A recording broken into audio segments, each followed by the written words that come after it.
GS1 standards improve traceability, visibility, and help prevent falsified and substandard medicines reaching patients. As medicines are manufactured, each is barcoded with its identifier, batch number, expiry date, and serial number. The identifier and serial number uniquely identify each instance of the product. When products are packed into cartons, then pallets for shipment, the barcode information is recorded. This captures the contents for each packing level. At delivery, the wholesaler scans the barcodes to validate the correct items have been received and updates their systems.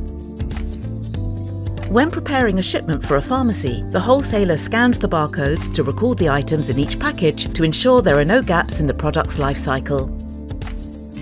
During receipt at the pharmacy, the barcodes are scanned to validate that the correct items are delivered and to retrieve product history.